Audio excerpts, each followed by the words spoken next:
Hello, and welcome to another one of E.C. Henry's videos, where today we're going to be talking about something near and dear to my heart. It's on my shirt here, my special shirt, Epic Fantasy. Whoa, make sure we get the right one so you can see this. So it's, I don't know if you can, it's a little too bright of lights. Anyway, we're going to be talking about Epic Fantasy. On my last video, I was talking about my Legend of Thars series. So today I thought it'd be neat to talk about epic romance.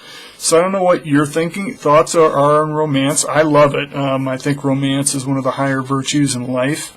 It's men or women striving for members of the opposite sex, and it's a way of enriching your life. I love romance. I'm kind of shocked every year. I get real jazzed about Valentine's Day coming up. I never have a Valentine myself, unfortunately, except for my mom. Sometimes she'll give me something, or something to that extent. I wish I had one, but anyway, I love the holiday. I love the sentiment. I love, people expressions of love to other people. Just, whoa, get out there. Make sure you can see that, like a heart, like the dancing, heart love going out, what we talked about on a previous video, a dance move I made. But, it's, romance shouldn't be threatening to people, but I understand some people have negative feelings about it. They've been burned or things haven't worked out well. But I love it. I think romance is one of the highest virtues in life. It makes life worth living. I mean, if you don't have romance or someone to love, what's the point of life? Love is a big part of life. So anyway, I just want to let you know I value romance a lot. I put a lot of time and effort into my Romance in the Legend of Thars series. Like I said before, there's 3 of them. So what I'm going to be talking about today is the main romance between my main character, Dale Evans. He's the high school senior from our era, from 1987. He's about to graduate, and instead he ends up going to Thars. And there he's on a quest to redeem an elfin angel. While on this big quest, a lot of stuff happens, and one of the big things that happens is he falls in love. Here's this 18-year-old senior, and he's longed for love this whole time in high school, and he just didn't have it. And he saw other people having it, but he himself didn't have it. Well, he meets somebody, or he doesn't really meet it. At this point, I'm going to set this up. When we talk about romance, there's always 2 people. You can always have, complications. You can have romantic thwarts, and, one couple other love interests, but primarily romance is usually between 2 people. And sometimes there's complications, there's other people involved, and that's what kind of makes life interesting. We're always mixing it up with each other, and eventually we find someone we're romantically interested in, and we pursue them, or they pursue us, and things happen. So we're going to be talking about in Thars is the main romance between Dale and Reianne. So Dale, like I was saying, is the high school senior, and Reianne is the princess. That's the Elfin King's daughter. And we're going to set up, when I talk about romance, before I read this section, it's really long. What I'm going to be reading you, so it's page 217 to like 234. And this is just one scene in the castle, and it's at the Elfin King's gala birthday party. So he's having a party in there. They have the significant meet. Now, I don't want to ruin it for you, because I want you, when I read this to you, I want you to just close your eyes and imagine, what I try to do as a writer is take you away. I want to give you an experience. If you long for romance like I do, and maybe you don't, maybe you're fulfilled, and this will just enrich your life. That's the whole thing. You can enjoy romance from a lot of different angles. Someone who wants it, someone who has it, just wants enriching. And like I said, the whole thing of romance is supposed to add zest and fire and contentment in your life. So if romance rubs you the wrong way, you see this video and you go, I don't like romance, I'm sorry. It's just part of life. In Thars, there's many other things besides romance. There's a lot of battles and fights, but in today's segment, we're going to talk about the key romance and the big meet between these 2. So I have to set this up before I start reading this section, even though it's quite long. Video will probably be pretty long, but nothing I can do about that. This is important. You can't really tense on this. This is something I have to nail as a writer. You're trying to deliver on big moments. And what I'm going to read you is what I consider one of my big moments. So either I pull it off or I don't. And, I hope I do. I hope I entertain you. Even if you get a laugh out of it, you say, that guy doesn't know nothing, I don't put stipulations on how people enjoy my writing or anything. You can make fun of it. You can enjoy it. You can be inspired. You can go, wow, that's pretty cool. it can enrich your life. You can poke fun at me. It doesn't bother me. Just as long as you tried, you gave it an honest shot. That's all a writer can ever ask for. That's all any person can ever ask for, is that you gave it an honest shot. So we're going to set this up. So Dale has come to Thars, and he's been there about 2 weeks. So he's been in training. The elves took him in, and while there, he was befriended by an elf called Zash Greybaw. And his significance is he's 19 years old, and he's the heir to the throne. When he turns 20, he gets a ceremony, and he gets ushered in because he's of Greybaw line. The current king is not a Greybaw. He's Olin Helms, and that's Reianne Helms' father. So he knows he's just there as a placeholder until a Greybaw comes of age and can be a king. They missed a generation. Zash's mother married a common man, and he did not want to be a king. And Lacey Greybaw, Zash's mother, she had a sister, but she also married and went to the coast, and she was not there. So they didn't have a Greybaw to take the throne. So anyway, there's a king sitting in, and that's Olin Helms. And so while he's there, his daughter is the princess, literally. So she spent most of her life as the princess, and Reianne is just knockout gorgeous. She's a gorgeous girl, classic beauty, like Meg Ryan, maybe Taylor Swift-esque type, something of that esque. Some blonde, just beautiful girl. But here's the thing: she's been the toast of the town her whole life, and people have been saying how cute she and Zash were their whole life. When they were little kids, oh, they're so cute, kind of like the Jennifer Aniston treatment in the 90s. Everything she did was gold, and everybody loved her. Anyway, Reianne was kind of got that treatment in the elfin city of Forest Home. So she was a princess, and she, had a good life as far as she knew. And but the longer she went on with Zash, everybody kept saying how cute they were together. They had a great childhood romance, and they kissed and all that, and they were a couple a long time. But now that she's 17, Reianne has a little catch in her heart, a little catch about Zash, and it's not really about him. It's the fact that she never got to date anyone else. All she's ever known is him. So there's something in her heart that's growing, and she's increasingly interested in other people. But since she was the princess and Zash is this swashbuckling hero, he's going to be king. He's really good looking, this blonde elf. Just think of the handsomest guy like Joe Elwood, Taylor Swift's boyfriend, that kind of beauty. Or I don't know who else. Guy who played one of the elves in Lord of the Rings, I forgot his name, but anyway, something like that, just a blonde-haired guy, really good-looking, tough, master bowman, and everybody loves Zash, and he's a likable guy, and Reianne loves him too, but she's ready for something different, and she feels it in her heart, and her best friend, Crystal Eris, kind of knows that as well, and she likes to rib her, and anyway, so she's Dale has been in town these 2 weeks in training. She's kind of stayed aloof from him and spied on him, so they never had a real meet in the 2 weeks that they've been around. She's been kind of avoiding him. Now, Dale, he's been training, and he came from our world, and he's kind of fish out of water. He's just starting to get his sea legs under him, living in an elfin community, being from our world in 1987, high school senior, like I mentioned. And he's just starting to... He needed friends, and he gets them all in Thars. He has this nice quadrille of friends, and he's liked by Zash. Zash took him under his wing, but Dale gets challenged because he falls for the princess. Uh-oh. Big no-no, guy who takes you under your wing, and you fall in love with his girlfriend, his lifelong girlfriend. So that's kind of the dynamic setup, but these two haven't had a meet yet. So what we're going to discuss here on page 217 through 234, so it's going to be a long segment. I'm going to do the best I can, and what I suggest you do when I start reading this is just, I don't know, if you get sick of looking at my face, there's nothing I can do, man. I don't have a video editor yet, so this is just going to be one-shotting this. It's just going to go straight through.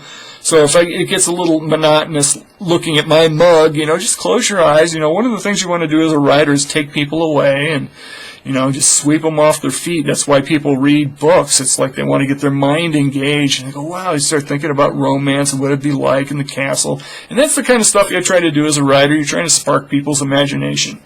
So anyway, I'll show you. This comes from book 2. So, oh shoot. Okay, the light is so bright. I got a big bright light in front of me. I guess you can't see it. I was looking at the screen behind you, and I couldn't see it. But it's a strange sense of divine destiny is what I'm going to be reading. That's book 2 in the Legend of Thars series. And this section comes from part 10, the Elfin King's Birthday Gala. So we'll start reading here. Let me get a quick drink of water and we'll dive right in. Alright. Page 217, here we go. By the time Dale was excused from the king's presence, he didn't know what to think. His head was spinning. Jaren was gone. The king was flooded by well-wishers who had presents of their own to give. Out on the dance floor, Dale could see a couple people he recognized. From the gazebo, 2 ranch hands, Sheldon and Wyatt, were smiling. Their dates, however, didn't look so content, as Lynn and Sarah were looking elsewhere. Seeing the teenage boys dancing with girls got Dale to smile, a bittersweet smile. Memories of clumsy middle-aged dances, memories of clumsy middle school dances came to mind. High school dances not so much, for Dale didn't even go to his own senior prom. Too unpopular of a kid. Dale would have gone on and relived his former angst, denied entry into the worlds of the likes of Kathy Foster and Dee Dee Strom, had he not seen her for a second time. This time Reianne was back at her table with her buck-toothed friend, and Reianne was looking and smiling at him. Whoa! The pounding in Dale's heart was palpable. And why should it not? For one of the cherubs had shot yet another arrow into Dale's heart. He too was smiling, for God's emissaries of love like doing their job. Thankfully, or maybe not so given who was giving Dale some attention, Kristen was there to take Dale by the arm and escort him back to the punch bowl before other people could see the effect Reianne was having on Dale. I think you were over at the refreshments table until Cupid's arrow convinced you otherwise. Dale sneered at Kristen, though he didn't refute the reference. Don't worry, your secret's safe with me, Kristen replies as he ran an imaginary zipper across his lips. Isn't she seeing Zash? Dale asked, and then cleared his voice. That week I was in training with Zash, he brought her up a time or two. Look, every guy around our age, if they're honest with themselves, had a crush on Reianne Hels at one point in their life. And why wouldn't they? She's the prettiest girl in the land. But regardless of what you think happened out there, nothing is ever going to come of it. In the end, that's Zash's girl. And everyone knows it. End of story. Given that harsh dose of reality, Dale took a stiff drink of punch that Kristen had given him. But what Dale failed to know and recognize was that as he was thinking about her, she, from across the divide, was thinking about him, and more importantly, was about to be engaged in a key conversation concerning him.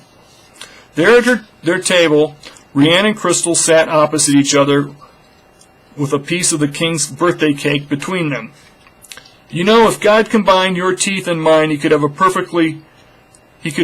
made 2 perfectly straight sets of teeth, Crystal said, then pressed her fingers against her 2 front buck teeth. I wish you wouldn't talk about yourself like that, spoke the princess, disappointed. I know someone who likes you just the way you are and would like to dance with you. Oh, and who might that be? Reianne nodded in the direction of the orchestra at the youngest member of their bunch, the oboe player in the back.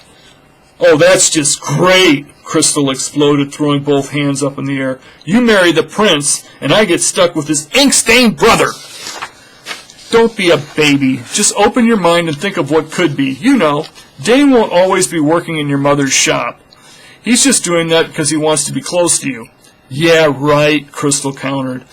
Dane works in a separate building from us. It's his job to prep fabric for the women who do the real work. He's a nice boy, and in the fullness of time he'll be a good husband to you. Faithful, Reianne said confidently as she ran back her fork along the cake and scraped off some of its icing, which she then licked off her spoon. Closing her eyes, now Reianne swayed to the music. Looking across the expanse, Crystal saw Dale and Kristen. They too had slices of cake before them. Kristen's attention was out on the dance floor where Sarah Mosser was scolding Wyatt for stepping on her feet again. That got Kristen to laugh, and Crystal to shake her head and smile as she considered her own romantic self which currently was bare. She had no boyfriend. With her fork cut off a piece of cake that had been made icingless thanks to the index finger of her friend Reianne Helms. Reianne liked the sweet stuff, whereas Crystal liked the meat of the cake. Aware that the newcomer to town had been staring at Reianne, was now seated at the table opposite them, the wheels in Crystal's mind began to turn. To screw with or not to screw with the princess? That was the question. Deciding the former was the way she felt like going right now, Crystal began to probe innocently enough. So how are things going between you and Prince Charming? All going according to plan? Reianne cringed. Crystal was pushing her buttons. Reianne hated plans. Living with her father, the king, in the ruling castle, Reianne heard about plans all the time. Every day, during breakfast, during lunch, even at dinner, most of their conversations revolved around someone's plan that their father, the king, had to take into consideration. But what really irritated Reianne were plans that other people had for her life, specifically her love life. Everyone's plans made it sound like she had no say in her own life. Hello, doesn't a girl have a say in who she's going to marry and spend the rest of her life with? No, Reianne didn't actually say this, but her heart wanted to. For since the days when she was in the crib, they brought Zash Greybaugh over to see her for the first time. Everyone made it sound like it was a foregone conclusion that Zash and her were going to get married. So really that was happening now. Was everyone was waiting to see that these two get old enough to get properly married off. How boring is that? Predictability is the death of romance, and to that extent Reianne's romantic relationship to Zash Greybaugh had died some time ago. A pre-planned romantic path is no fun to go down. How boring is that? Oh, I'm sorry, I misread. A pre-planned romantic plan is no fun to go down. What about spontaneity? What about the ability to surprise the other party? Is everything in a girl's life supposed to be mapped out in advance? What variables can a girl even dare to challenge and change? How many times a week they had sex in that era and that their life began in marriage? About the color of the drapes? Yuck. A woman's life should be more fulfilling than that, especially a princess's. Sure, Reianne thought Zash Greybaugh was cute and all, but after a while even the best scenery in the world gets old. Been there, seen that. In her heart of hearts, she knew she was seeking something more. Didn't have to be comfortable and convenient. Reianne just wanted to be romanced afresh by someone new. Someone who didn't dominate her the way Zash Greybaugh did. Someone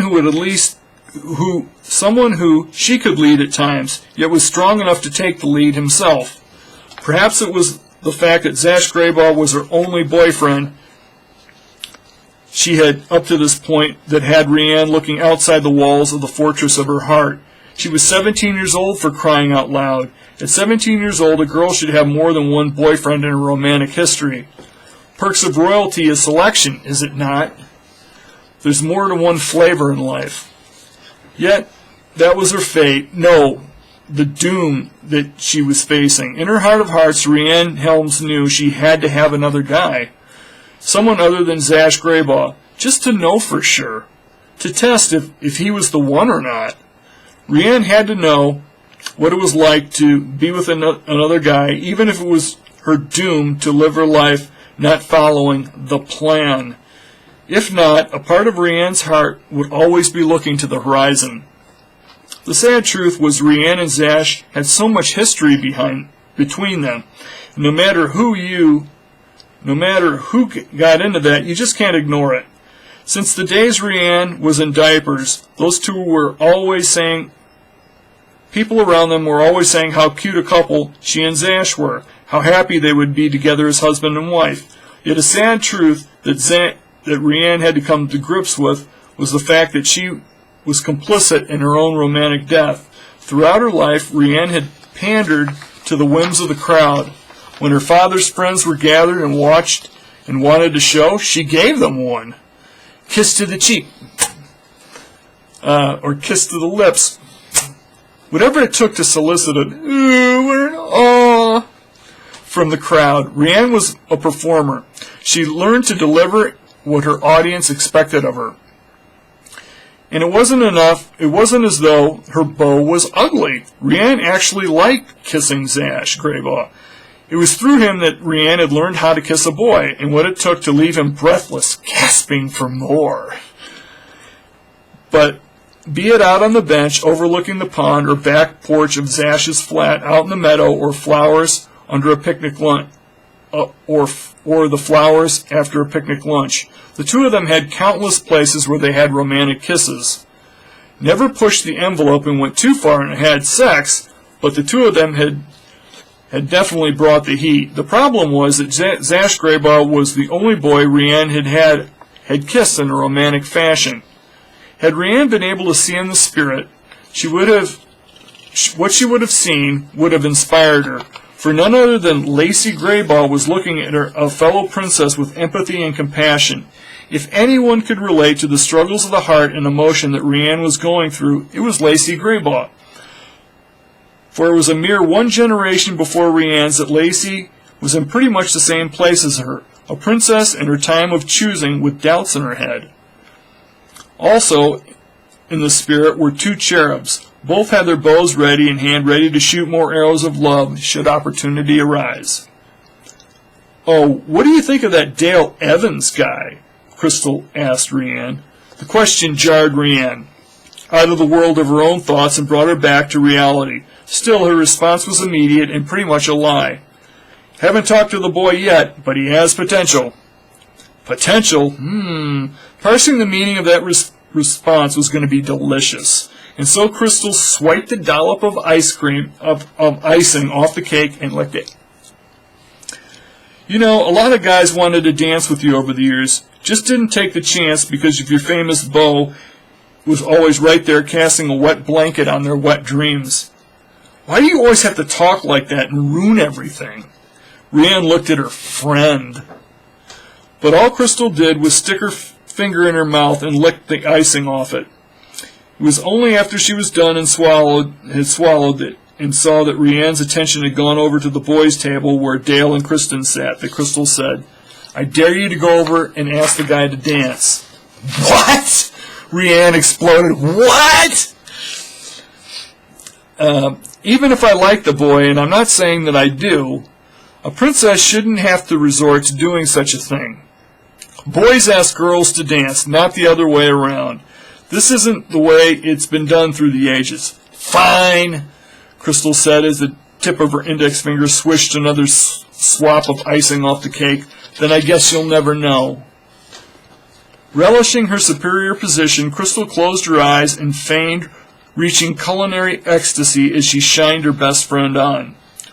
"Look, I already have a boyfriend." "Do you now?" The knife turned deeper with Crystal's response. "And how's that working for you? Everything going according to plan?" Eyelids clenched shut. It took all the restraint that Reianne had not to punch the table with her clenched fists. Crystal knew all of Reianne's hot buns and just pressed all of them. "Look, all I'm saying is that if you ever want to dance with some other guy who's not named Zash Greybaugh, this may be your only chance to do so." That said, Reianne and Crystal conversation stalled there. When Reianne opened her eyes, she looked at the table where Dale had been and now only saw Kristen sitting by himself. It took a cueing point by Crystal for Reianne to see that Dale had walked over to the buffet table, where he was busy looking for a plate. Perfect opportunity for a cute meet in relative privacy. "Look, honey, it's now or never," Crystal said to her friend. "Nobody tells me what to do," Reianne spat back. "I'm my own person. Choice princess of the land, no less. I give the orders for others to follow, not the other way around." Unafraid, because it's stuff like this that you get used to when you're lifelong best friends with the king's daughter, Crystal shook her head no. "Either go to him now, or let this missed opportunity haunt you for the rest of your life. I'd never known you to be a coward. Chicken either, for that matter." "Buck, buck, buck, buck, buck," taunted the princess's best friend, even going so far as to convert both arms into chicken wings, which Crystal flapped. I'm no coward, the princess said.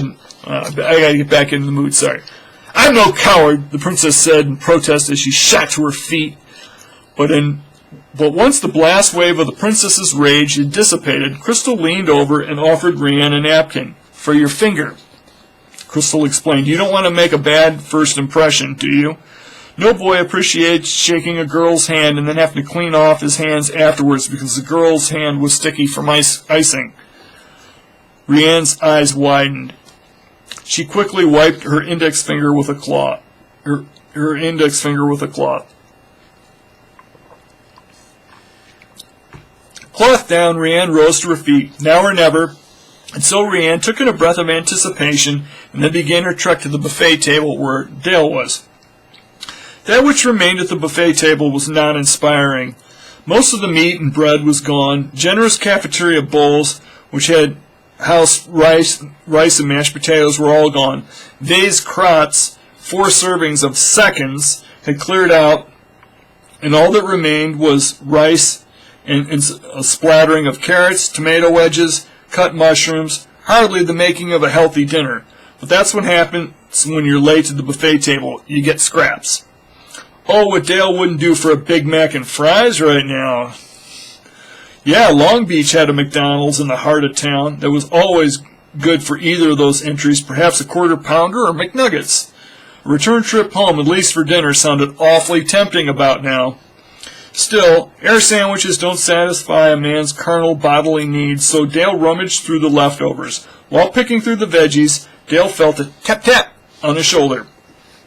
Thinking he was dilly-dallying too much, Dale shuffled forward a few steps to make room for them. He remained oblivious to this newcomer until this person stepped behind him a second time, while showing no inclination of trying to get any of the remaining food. But when he saw it was the princess, the very girl he'd been gawking over, just before he went to Olin's table to meet Roan and the rest of the king's guests, Dale came unglued. Oh, crap! With that, down went his plate of veggies. Before Dale had time to think, those veggies he was intending to eat were rolling away from him. With a nimble skip backwards, Reianne danced away from that which was dropping in effort to save her dress from being stained. Red-faced and embarrassed, Dale dropped to his knees and made haste to return the escapees back to his plate. Seeing the extent of the spill, Reianne knelt down to lend assistance. Bet you're glad you didn't choose radishes. What? The timid boy's eyes responded with a look to save his mouth the embarrassment of a flub that was sure to come should he attempt to form words in his fragile state. They roll away, the princess said with a wink and a smile. She was joking with him. The girl was joking with him. Sure, it took Dale a moment to mentally switch gears, but eventually he did, and when he did, Dale chuckled. The princess had actually played his blunder off. Once Dale had retrieved all that he had spilt, he took his plate over to a neighboring garbage can and was about to dump all that in before the princess stopped him. Ah, you shouldn't be wasting good food like that. Dale turned to Reianne, because now all those pieces have been pre-peppered and are ready for the next guest. To which Dale obeyed with a nod. Taking the princess at her word, Dale was about to scrape those veggies back into the serving tray until Reianne stopped Dale's intent with a grip to his wrist.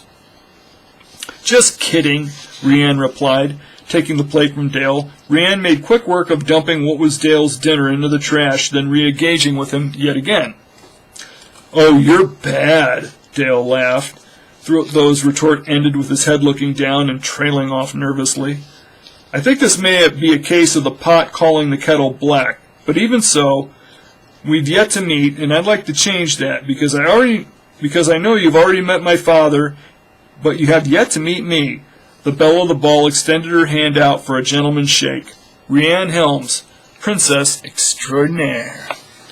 What Reianne expected, the introduction of herself, was that she'd make a continuation of the joking vibe they'd started with. But instead, what she got was Dale getting down on one knee and taking hold of her right hand like he was about to propose or pledge his services to her as a knight. Dale Evans from Long Beach, Washington, milady. I'm not from around here. That said, Dale bowed to Reianne, then kissed the top of her hand before he let go of Reianne's hand and got back up on his feet. Right hand over her heart, Reianne's dark blue eyes bore into Dale's. A bow and a kiss was not what she was expecting. Not from a trainee in the Elfin Royal Guardsman program. All Reianne was trying to do was get introductory pleasantries out of the way, but maybe this guy had other ideas.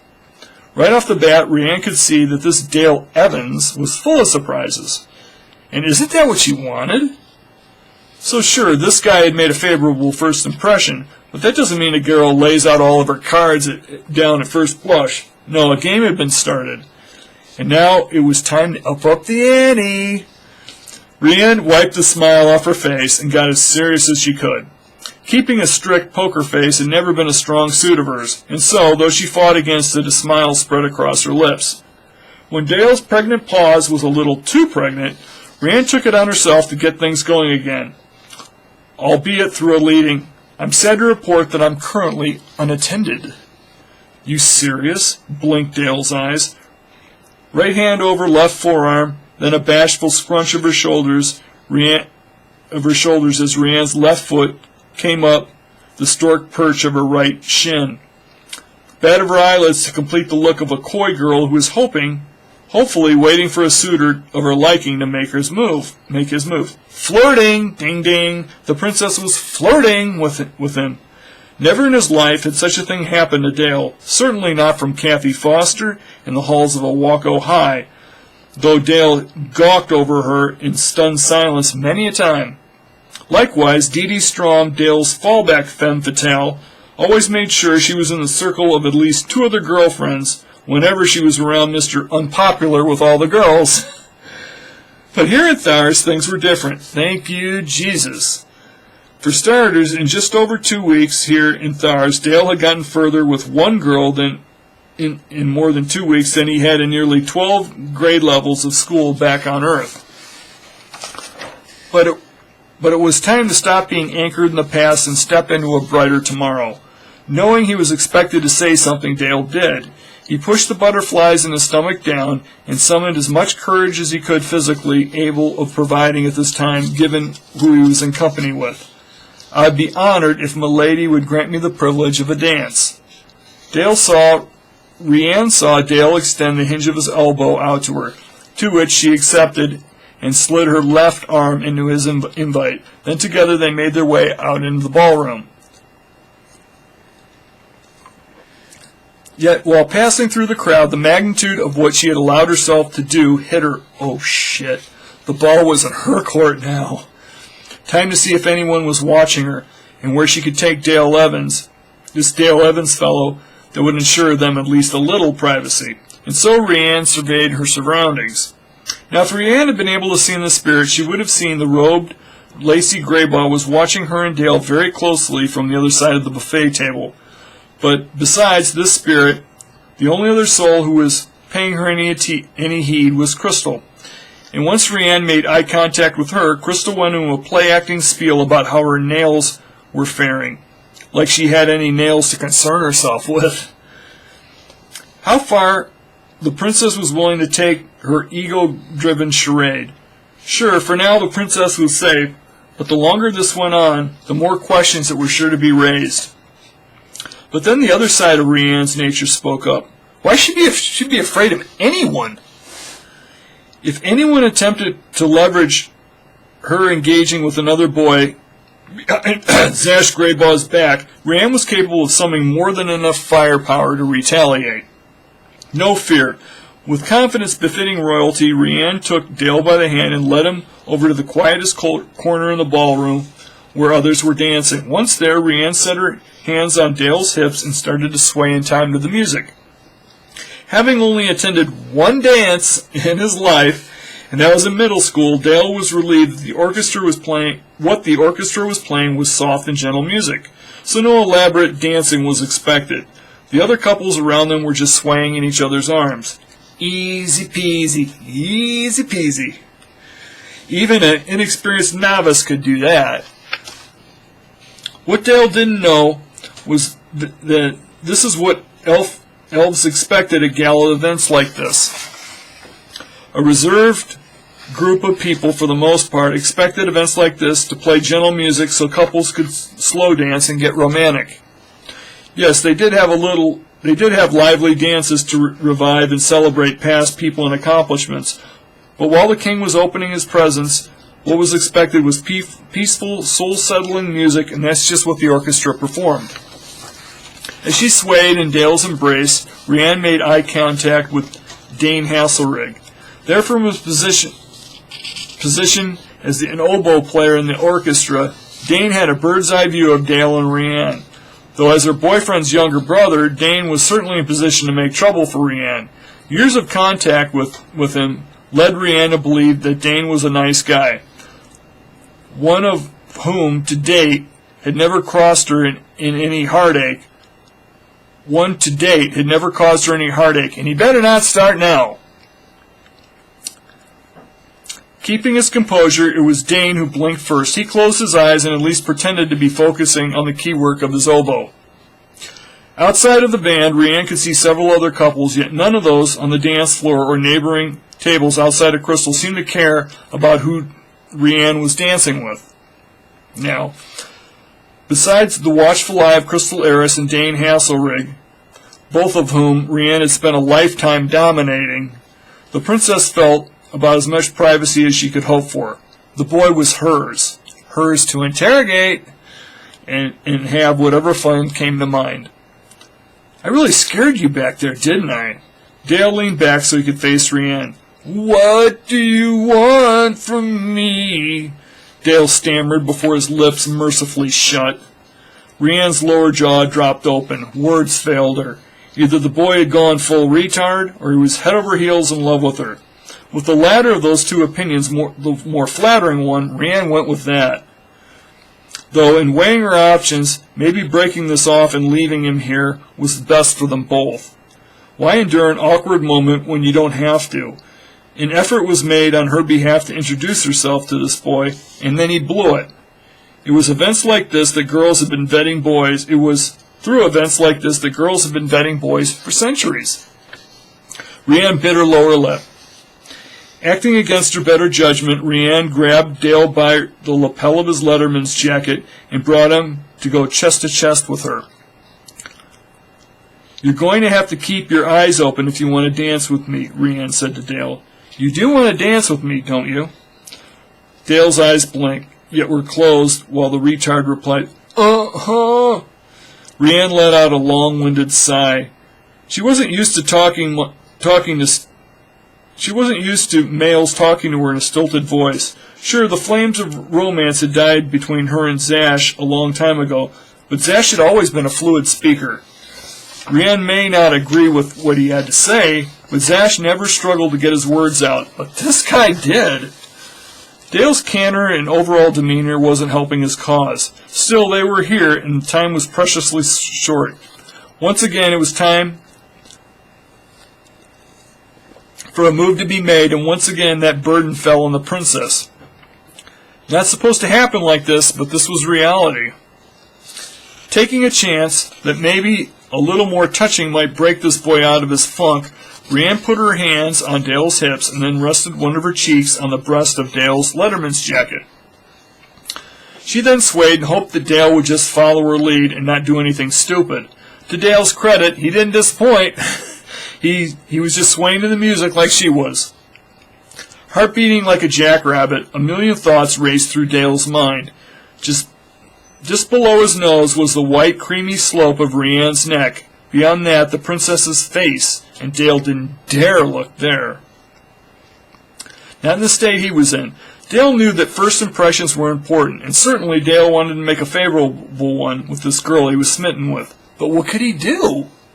Every time Dale looked into Reianne's eyes, he got weak in the knees.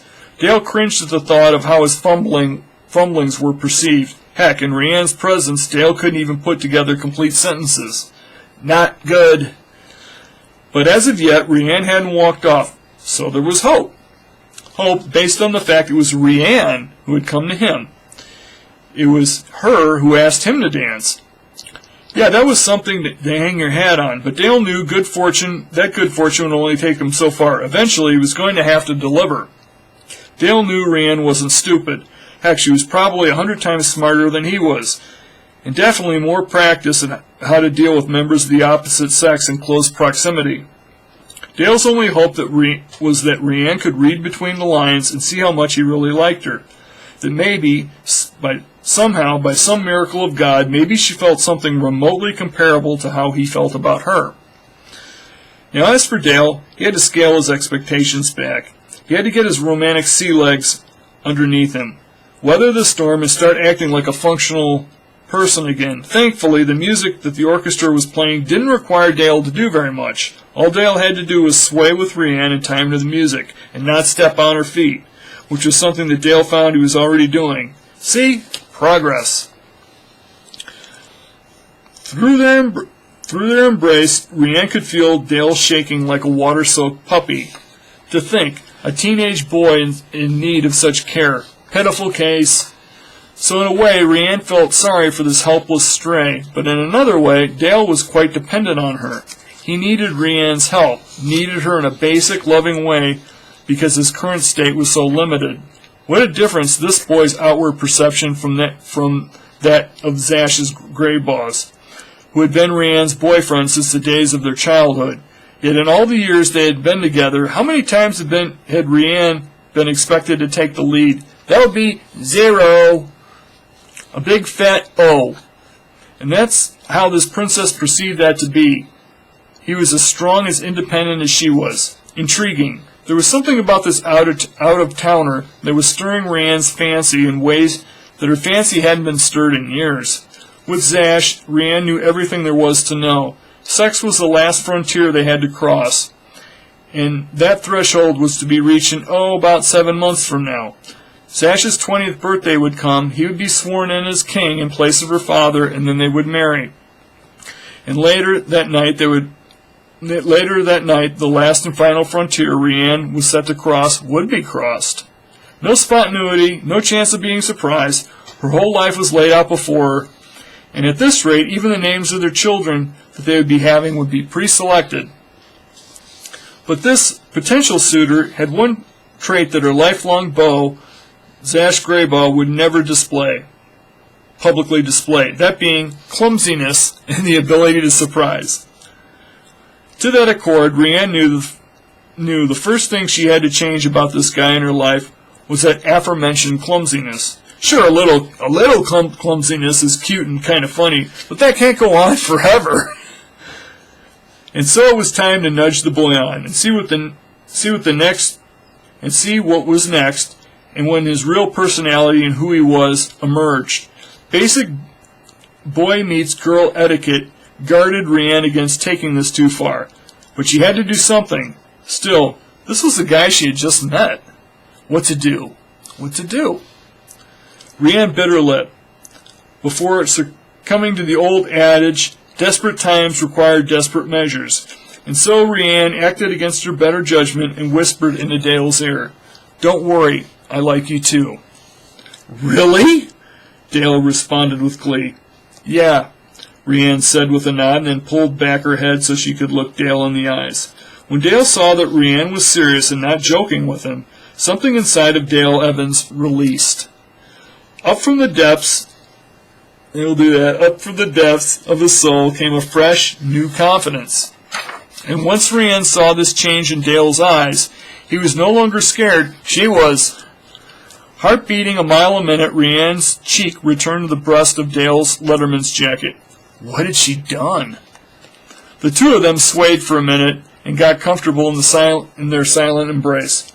Then, though Reianne did sneak peeks at Dale's face, she could see that Dale had a big smile on his face. It was then that God allowed Dale to see enough in the spirit so he could see Lacey Greybaw.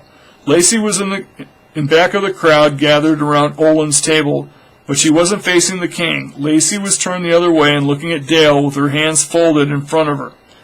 With no prior context as to who she was, Dale assumed she was just one of Forest Holmes' townsfolk who was preparing to leave, as evidenced by Lacey's robe and hood. Still, with Dale able to see her, he smiled and nodded his head, to which Lacey smiled and winked back at him. There we go. Now it was Reianne's turn to test her romantic sea legs. She veered her upper torso back so she could look Dale in the face. "Why were you staring at me earlier?" "You look like someone I've been waiting to meet when I'm awake," Dale replied confidently. Interest piqued, Reianne's left eyebrow rose up. "Oh yeah? And who might that be?" "The girl of my dreams," Dale replied. Reianne gasped. She dove back into Dale's embrace, but before Reianne's face left Dale's line of sight, he did see the expression of surprise turn into a genuine smile. Dale could feel his confidence growing by leaps and bounds. God was filling his heart, making him feel more secure in his romantic prowess. The smile was the clincher, proof positive that she liked him. The wings of love opened slowly as Dale probed Reianne's defenses. First, Dale ran the tips of his finger up Reianne's forearm. Whoop, something like that. The princess offered no resistance. Next, Dale brushed the tip of his nose around in Reianne's hair. Reianne sighed with bliss. Building on those two successes, Dale took it to the next level. He ran the tip of his nose in tickling fashion across Reianne's neck until he reached her ear. This merited a second soft exhale from Reianne's nostrils. This puff was laden with sexual intent. Everything Dale was doing was working. And so Dale flared out his fingers of his right hand. Reianne saw this unspoken offer to hold hands and then reciprocated by flaring out the fingers of her left hand, which faced Dale's right. Their palms met and their fingers intertwined until the limits of their skin webbing between them kept them from going any further. Reianne and Dale looked down at their hands, which had joined, a perfect fit. Dale squeezed Reianne's hand. Did she feel the same? When Dale and Reianne's eyes met, Dale got his answer. There as they held hands, Reianne was smiling with romantic desire, as was Dale. Reciprocation. Consider those 4th of July fireworks lit and about to go off. Before they went any further, Reianne leaned over and whispered into Dale's ear, "I think I'm going to fall in love with you, so don't go breaking this princess's heart." Dale waited until Reianne was done and was facing him again, then replied, "No chance of that. I love you too much for that ever to happen." There was no resisting it now. The pull of the magnet was too strong. Instinctively, the heads of Reianne turned so that their noses would not impede their first kiss. Reianne's lips were a soft landing spot for Dale's. He kissed her squarely at first, then off to the side, favoring the left side of her mouth before switching and giving equal treatment to her right side. Pillows of love like to try new spots, and all of these positions resulted in fresh waves of bliss as these two hearts came together as one. The more their lips and bodies meshed and rubbed on each other, the more relaxed both Dale and Reianne got. For this is where both participants wanted to be. As such, both Dale and Reianne gave themselves over to the special moment in time where everything else is blocked out and a memory that will last them for the rest of their lives is made. Much more versed in how moments of this should be handled, Reianne took it upon herself to keep an unrelenting grip on Dale's hand to keep them from venturing beyond the bounds of good taste.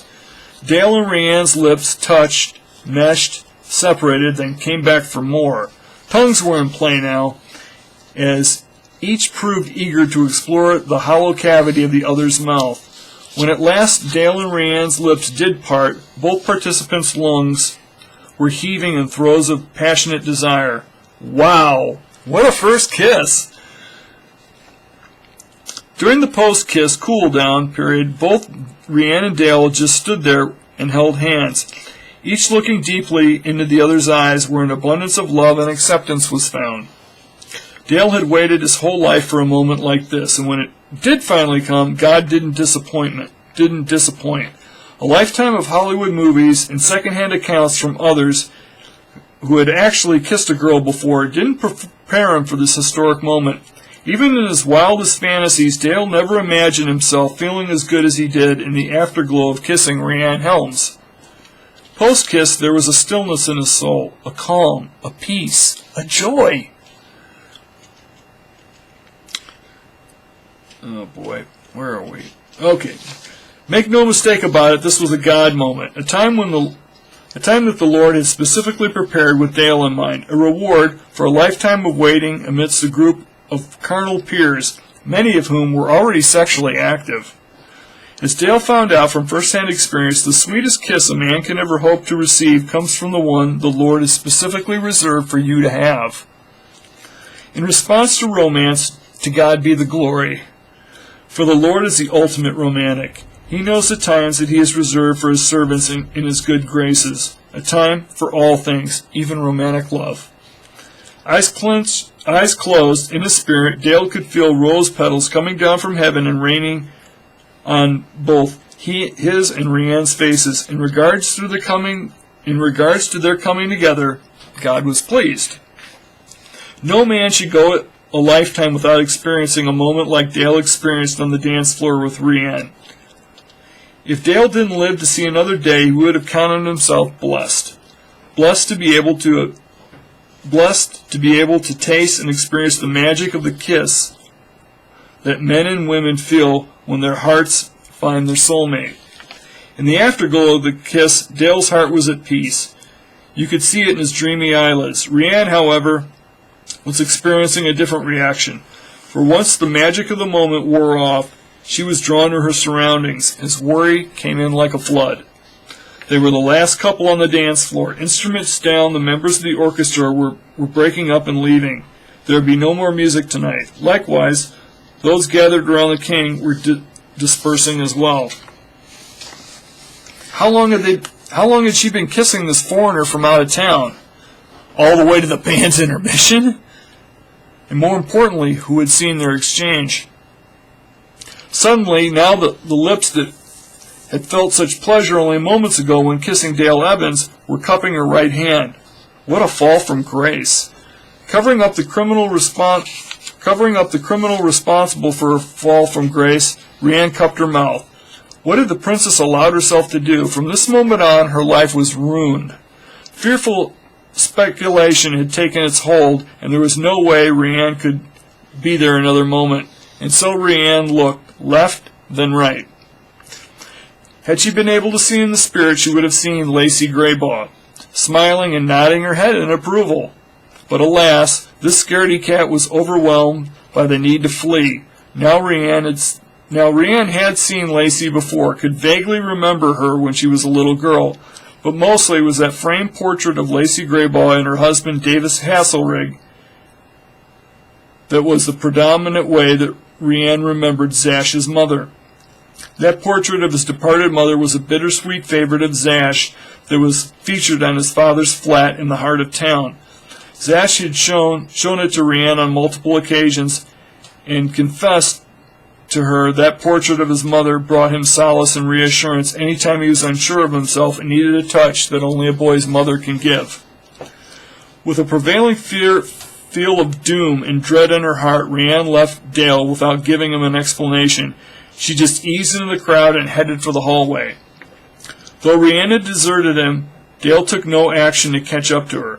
No, he was still basking in the afterglow of the first meaningful kiss that he had had with a girl. The funny thing was that Dale didn't feel the need to chase after Reianne. No, the Holy Spirit in his heart was reassuring him that this wasn't going to be the last time the two of them kissed, for they had romantically bonded. What transpired between them was real, and it was lasting. Reianne Helms was the first girl Dale had ever kissed in a romantic boyfriend-girlfriend, heart-to-heart. And very likely Reianne would be the last girl he would ever want to kiss that way, for Dale loved her. In his heart of hearts, Dale knew that he loved Reianne and she was the one for him. God willing, this would be the same girl that one day he would go on to marry. A strange sense of divine destiny was born in the heart of Dale Evans this evening. Something special had indeed occurred on the dance floor. Dale felt good to be alive, glad that he had been able to see this year that was many years in the making. So that's it. So that's the segment I wanted to read you. So that's Dale and Reianne. That's their meaningful their first meet on the dance floor. For big kiss, it's probably the best kiss scene I've ever written. Hopefully it inspires you. I don't know what does, but that's why you read stuff like this, or you endeavor to write epic things, big things. Is you're trying to inspire other people. So I don't know what works for you. I hope something does, even if it's not what I wrote, because I just want to leave you with the lasting thought that romance is big. Even though a lot of people poo-poo it at Valentine's Day, it's big. I mean, these are things that make your heart, it makes you want to get up in the morning. It brings life into your life. When you love somebody and you feel that, and you can't wait to see them, and you bond with them, and you're pulling for them, you love them. And it's just a good thing. So I just want to encourage you in love. So, if you watch this video and you have any thoughts for me, please leave them. This is something I have to nail in the story, so I'll be going over this again and again and just trying to get it as good as I can. Some scenes don't really matter a lot, and you can brush over them, but when you have a big scene, you either nail it or you don't, and I want to nail this one. So if you have any thoughts on it, please let me know. Thanks for watching the video and being a good sport. I know this was a long one, so carry on. We'll see you later.